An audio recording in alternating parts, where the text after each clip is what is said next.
Welcome to the driver's line. I'm Greg. And I'm Jordan. Oh, God. And we're here in this tiny little hotel room. So we can have a conversation. No. We're here to bring you the 2024 New York Auto Show. So stay tuned.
One of the most hotly anticipated debuts in New York was the all-new 2025 Infiniti QX80. Infiniti states the new QX80 is the first in the brand's product renaissance, and its styling is the ultimate expression of bold design.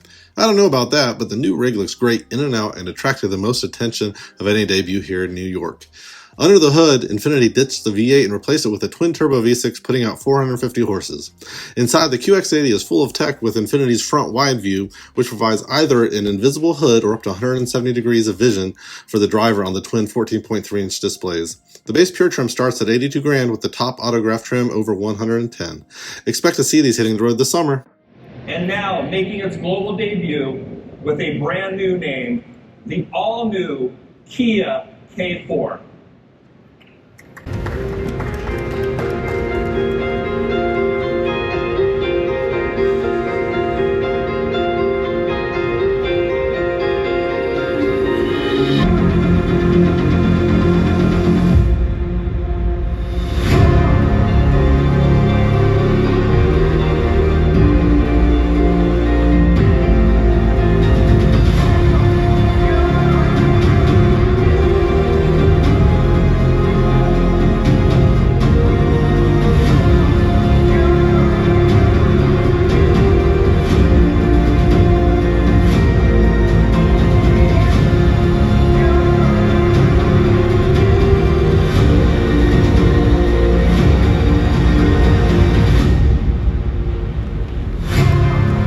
Please welcome Executive Vice President and Head of Kia Global Design, Kareem Habib.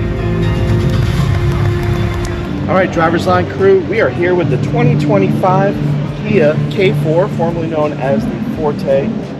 This is a really big seller for Kia. They're really proud to still be in this market while other automakers are pulling out of the compact segment.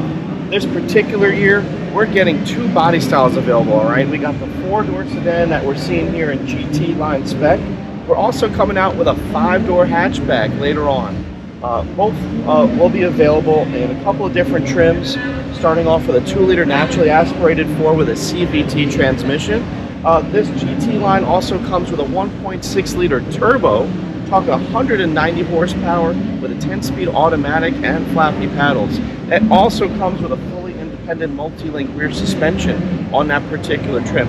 So they're paying attention to performance, but also a litany of standard safety features, including a 360-degree surround view camera. So we're talking about a ton of features at a very affordable price of just over $22,000.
Alright, here we are next with the Kia EV9. It is fresh off 2 awards here at the York International Autoshow. World EV of the Year, and even more importantly, the World Car of the Year. Kia took home both of these with the EV9. It's easy to understand why, because you can get your EV9 in single or dual motor, and with dual motor here on the GT line trim, that's 379 horsepower that gets this 5,800-pound beast of burden to 60 in 5 seconds flat. This is the next iteration of Kia's Opposites United design theory. And some of it's a little bit opposite more than we would like it to be, kind of like this line right here. You have this beautiful black trim, which is very incongruous with this rear spoiler.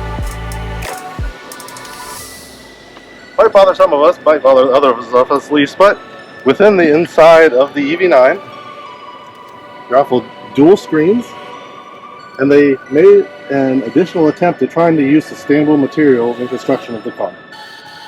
Even better is the second row, which allows you to recline in what Kia likes to call first class comfort. And I have to agree. At the New York Auto Show this year, Hyundai showed off its recently refreshed Tucson crossover. Up front, we've gone from 10 DRL headlights down to 8, which supposedly gives us a stronger, more masculine look. Out back, we have refreshed bumpers, as well as a 17mm longer rear wiper. This is something that apparently they really want you to know about. On the inside, we still have the same spacious cabin as before, but we do have some new features. We have a new fingerprint scanner that's been added to customize driver settings. We also have dual 12.3-inch displays for the driver as well as the infotainment screen. You'll also notice there are knobs for the HVAC controls on the center console. This is something that lots of people want. The Santa Cruz also features a newly updated front grille design, but we do have some refreshed wheel arches and new all-terrain tires. This is going to give the Santa Cruz better approach and departure angles. The Santa Cruz interior also receives its refreshed displays that are both 12.3 inches as stated before, but it contains a more traditional shifter on the inside. Alright, Driver's Line crew, you can see how happy I am because we're with the van. Alright, this is the brand new ID Buzz that's coming to the United States next year. Alright, it's coming later on in 2024 in the summer. So we've got an extended wheelbase version here. There's actually 2 powertrains available. Alright, there's a single motor in the rear, just like the old T1 transporters, with around 280 horsepower, or you could step it up with a dual motor version in the mid 300 horsepower range. So besides all the power stats, let's take you on a tour on the inside and show you where the real action happens. All right. So deep down inside of the ID Buzz, we have a fantastic looking cockpit here. We are going to see this is a pre-production model, so there are some changes that are going to be happening for the United States, but we have really cavernous interior, which is to be expected with the electric platform. But what's really cool about this is we have such easy access to the third row. That's really a big deal for the United States market. Just take this forward, and we can climb on and back. And look how much space I have. Also at New York this year was the brand new 2025 Nissan Kicks. The Kicks was completely redesigned, and we can see that they took a lot of time getting rid of that old boring design. It's much larger and has class-leading ground clearance. Thanks to its larger design, we will see that it also has lots of room for cargo as well as passengers this year. Carrying on into the interior of the new Nissan Kicks, we have dual 12.3-inch displays. It has 4 USB-C ports for charging, available wireless charging, and standard Apple CarPlay and Android Auto. Powering the Kicks is a 2-liter 4-cylinder matched up to that just wonderful Nissan CVT transmission. The 2024 Lexus GX 550 is the 3rd generation of the model, which debuted all the way back in 2002 as the GX 470. The new GX is built on Toyota's TNGA-F platform shared with the all-new Toyota Land Cruiser, Tacoma, Tundra, Sequoia, and Lexus LX. The blocky design certainly is a massive improvement over the previous model, as is the new 3.4-liter twin-turbo V6 producing 349 horsepower and handily beating the old 4.6-liter V8. All that power is routed through Toyota's Aisin-built 10-speed auto on down to a 2-speed full-time all-wheel drive system with a Torsen limited slip diff with a locking function. This new mall crawler has some serious off-road chops. Inside, design feels a little close to its Toyota roots, however, all the tech you'd want to be there absolutely is there. Lexus Interface is available, which personalizes your multimedia experience and provides hands-free access to multiple features in the vehicle. Other features include traffic jam assist, parking assist, as well as wireless CarPlay and Android Auto on the 14-inch touchscreen. Middle and third row legroom are improved over the previous model. However, if you choose to opt for the overtrail and its larger locking rear diff, you will sacrifice that third row. Gone is the swinging rear door, replaced with the generic hatch. Lexus could have done the right thing and installed a split tailgate, but chose not to.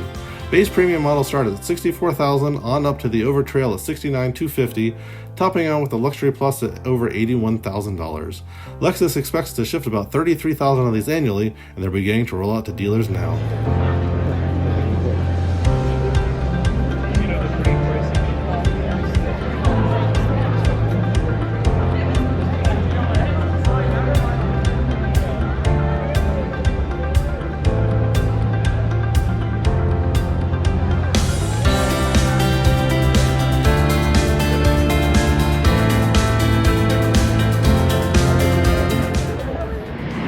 Alright, next we have the Polestar 4. This was just unveiled at the New York International Auto Show, making its North American debut. And this is what Polestar likes to call a SUV coupe. And so it comes with either a single motor or dual motor. Single motor has 268 horsepower, starts around $56,000. Dual motor has 536 horsepower and rings in at about $74,000. One of the most unique features about the Polestar 4, Jordan will walk around here, it has no back windows. Polestar says this actually increases capacity within the passenger compartment, and it also allows them to have a larger electrochromatic panoramic roof. And so this is an electrochromatic roof, and so it can go and become opaque, it can become clear, or it can have a design into it. So it's very, very neat. Within the interior, you can see it's very stylish, kind of continuing along with the Polestar vibe, and uses a lot of sustainable materials.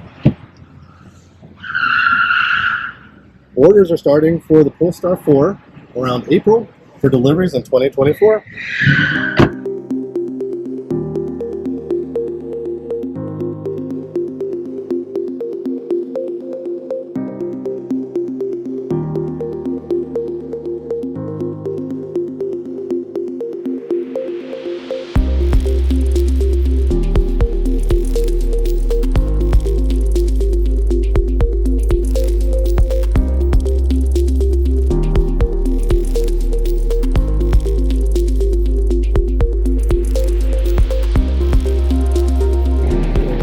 We are here with the 2024 Chevy Trax. This is one of Car and Driver's 10 best SUVs. So it's an award-winning vehicle. Comes with a 3-cylinder engine, putting out 137 horsepower, 30 miles combined. And we're talking about a starting price of just over $20,000. So Chevy's going to have a huge success with this. It's already seen massive sales numbers. Let's walk around and just show you around. This is the active model. So you're going to see it comes with some blacked out accents. You got nice black wheels here at the bottom. And take a look at this interior. For just over $20,000, you're going to get built-in Apple CarPlay and Android Auto. They have a suite of safety features, leatherette seating, as well as a huge boot as well in the back. So when we're talking about something that's costing just over $20,000, this is going to be a massive success and something that you should definitely check out if you're in the market for a subcompact SUV. Genesis brought 2 of their Magma performance concepts to New York, as well as the X-Grand Berlinetta concept, and first up we get to take a look at the GV60 Magma concept, which will be the first to launch globally. The GV60 Magma concept includes wider fender flares, improved aerodynamics and cooling for the batteries and motors. No performance details have been shared by Genesis, however, we expect it will likely share a powertrain with the Kia EV6 GT and Ioniq 5N. The The X-Grand Berlinetta was developed as a concept car for Gran Turismo 7, and it's absolutely striking to see it live. This dream car is powered by a front mid-mounted Lambda 11 V6 with a 10,000 RPM redline electrically assisted by Genesis ESC technology, making a combined output of 1,071 horsepower. Last is the G80 Magma Special, which sports revised front and rear bumper covers to improve aerodynamics and cooling, as well as multiple carbon fiber elements. This G80 also rides on 21-inch titanium-colored wheels with Michelin rubber and a sport-tuned lowered suspension. Like the other Magma concepts, this is painted with a shade of papaya that will be familiar to McLaren fans, but certainly looks stunning on these vehicles. Unfortunately, bad news for those of us in the United States. The G80 Magma Special is only planned to be released in the Middle East at this time, and pricing and performance details are not yet available. Genesis plans to roll out a Magma variant of each of their production vehicles with the goal of maximizing both appearance and performance. We don't expect these to be Audi RS or BMW M competitors, but will likely align a step down similar to Audi's S-Line or BMW's M Sport. Maybe a bit disappointing, but this is a great first step to a true Genesis performance brand.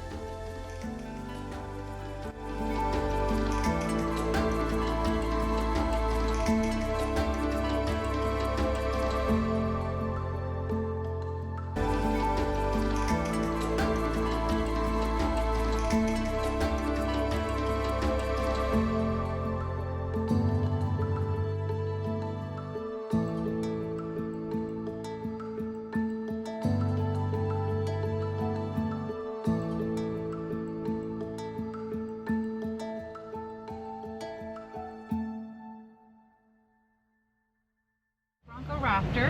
It gives you a 3-liter EcoBoost, so it is a twin-turbo V6 with 418 horsepower and 440 foot-pounds of torque. Up first, we have our side hill, so hold on to your belongings, don't fall out. We're going sideways.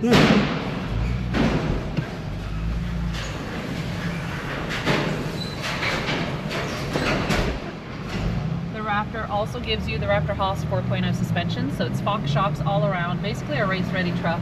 And it will get you 37-inch tires instead of 35s that the Bronco Badlands Sasquatch package would have, and it is a bit wider in the stance.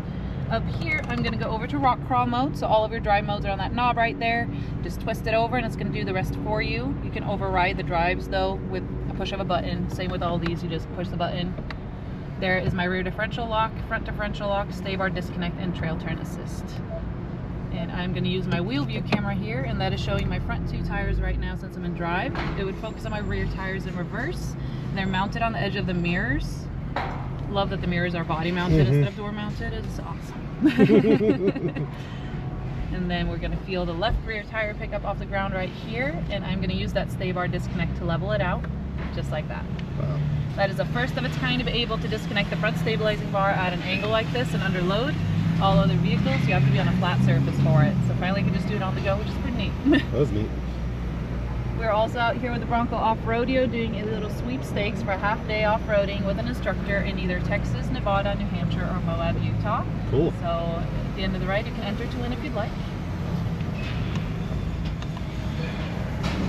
And up next, we have Bronco Mountain. For this, I could use our trail control, which is kind of like an off-road cruise control. I would activate it in the center there, then set a speed on the steering wheel, and it would accelerate up for me at that speed or brake for me on the way down. However, I think it's more fun driving over this thing myself, so I'm just going to drive over it myself.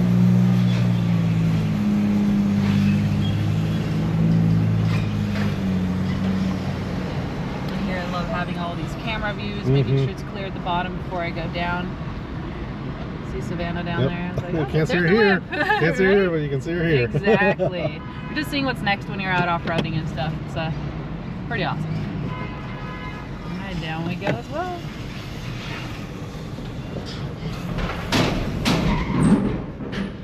I'm gonna go back over to slippery.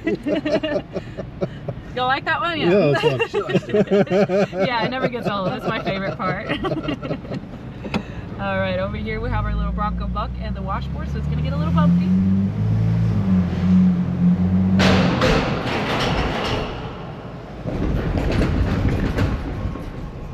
New York potholes, not a problem.